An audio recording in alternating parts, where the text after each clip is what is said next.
to subscribe to Anatomy 123 TV for continuous update on the other systems of the body. But before we start with the urinary system, let's look at what the urinary system consists. The urinary system consists of some structures. As you can see on the diagram, the urinary system is made up of the kidneys, the ureters, and the bladder below, and the urethra.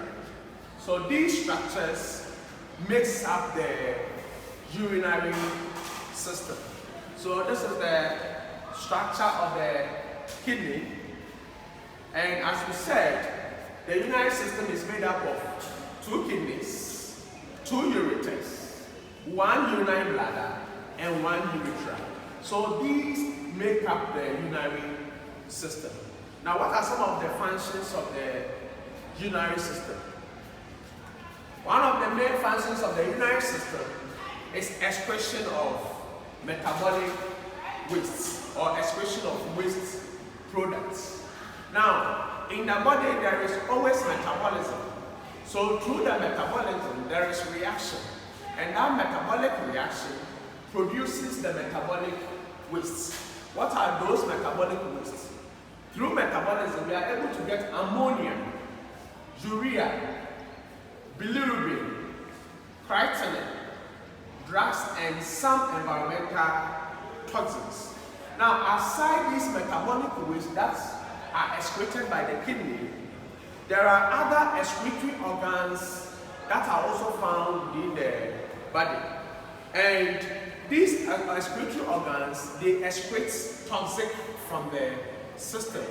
What are they? We have the liver, we have the lungs, we have the skin.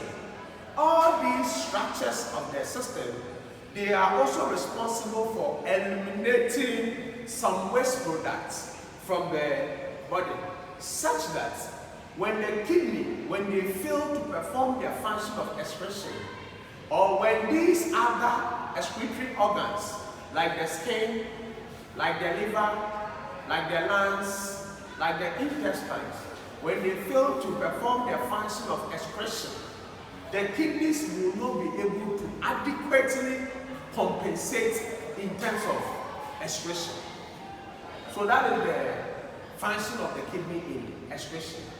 Now, the second function of the kidney in excretion is the blood volume control. Blood volume control. Now, what do you mean by blood volume control? Now, we know that the kidney performs the role of controlling or regulating the volume of your urine. And as the volume of your urine is regulated, the volume of your blood is also what? Regulated. That is why we are saying that the kidney performs the role of blood volume control. Another function of the kidney is, so that is the blood volume control or blood volume regulation. They are able to regulate the volume of urine, thereby regulating the volume of the blood. And they are able to eliminate or conserve some blood volume in the body. The third function of the kidney is pH regulation. Now, we said that the kidneys, they regulate the pH of the body fluids. And the kidneys, they have the ability to excrete some amount of hydrogen ions into the urine. And they have the ability to what? Conserve bicarbonate ions. When this happens, when hydrogen ions are excreted and bicarbonates are conserved, by doing so, the kidney is regulating the pH or the power of hydrogens within the body. Then, the third function of the kidney is erythrocyte production. One of the functions of the kidney is to produce a hormone called erythropoietin. So when the erythropoietin is produced, the erythropoietin goes into the blood, gets into the bone marrow, then it will trigger red blood cell production. And that is how come people with renal failure mostly suffer from anemia, because the renal failure means that the kidney will not be able to produce the erythropoietin that will enhance red blood cell production. Then another function of the kidney is vitamin D synthesis. How do kidney regulate or operate synthesis of vitamin D? Now we know that apart from the kidney, we have other structures like the skin, the liver, that also helps in the synthesis of vitamin D. Now, first of all, there is an enzyme called 7-dehydrocholesterol under the skin. Now, when this 7-dehydrocholesterol is exposed to morning sunlight, it converts this enzyme to provitamin D. When the provitamin D is gotten, the kidney secretes a hormone called calcitrol, and this calcitrol will enhance the conversion of the provitamin D to what? Vitamin D. At the same time, it will also enhance the absorption of what? Calcium ions. That is why we say the kidneys performs the role of vitamin D synthesis. Then the last function of the kidney is ion concentration regulation. We know that the kidney, alongside with the endocrine system, helps to regulate the concentration of major ions in the body. And what are those ions? What are those ions? We have the chloride, sodium, calcium, and what? Hydrogen, bicarbonates. So these are some of the ions the kidneys helps in regulating to maintain the balance of the body.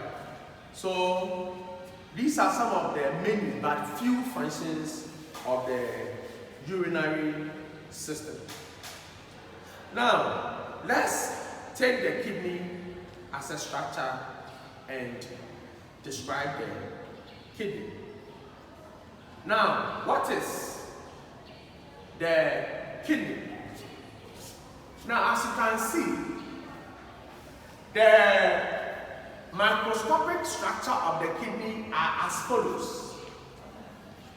If you are describing the kidney, you have to describe the kidney according to its color, its position, its length, then wherever it is located. So first of all, the kidney, as you can see from the appearance, is a reddish brown organ. And the shape is like a bean or a beans. So the kidney is a reddish brown bean-shaped organ. And each of the organ, the kidneys are two. Each of the organ is highly shaped like a clenched fist. When I fist my hand like this, it looks like how the kidney looks like. Then secondly, the kidney also lie at the posterior abdominal wall, and it is behind the parietal peritoneum to either side of the vertebral column. So if you take the vertebral column, on each side of the vertebral column, you have one kidney located there. Again, there is also a school of thought that also states that the kidney is located just between the level of the 12th thoracic vertebra and the 3rd lumbar vertebra. But the kidney in some is encapsulated, or they are engulfed, or they are being covered by the 11th and the 12th rib. And let's come to the kidney itself, the structure kidney itself. As you can see, every kidney should have a fat that surrounds it. So each kidney is supported by protective tissue, and it is encased in a cushion capsule of fat. And the name of the capsule of fat is called renal fat pad. The renal fat pad is not part of the kidney, but it is a structure, or it is a group of fats that protects the kidney and serves as a shock absorber whenever there is what? A trauma or a shock to the kidney. Now, moving from the part of fat or the renal fat pad, there is also an inner layer of supporting connective tissue, which is called the renal capsule. And what do the renal capsule do? The renal capsule serves as an envelope, or it closely envelopes the kidney and gives support to the soft internal tissue. Now, all the tissues you are seeing here of the kidney, they are very soft. That is why they should have a protective covering. So the first protective covering is the renal fat pad. Second one is the renal capsule, which envelopes the kidney. At the same time, it protects the soft tissues of the kidney. That is another thing. Now, if you look at the kidney very well, laterally is convex.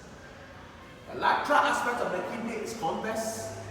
Then the medial aspect is what? Concave. Now, the area where it is concave, or the medial aspect, is having an indentation, or it protrudes inside. And the name of the indentation is called hilum.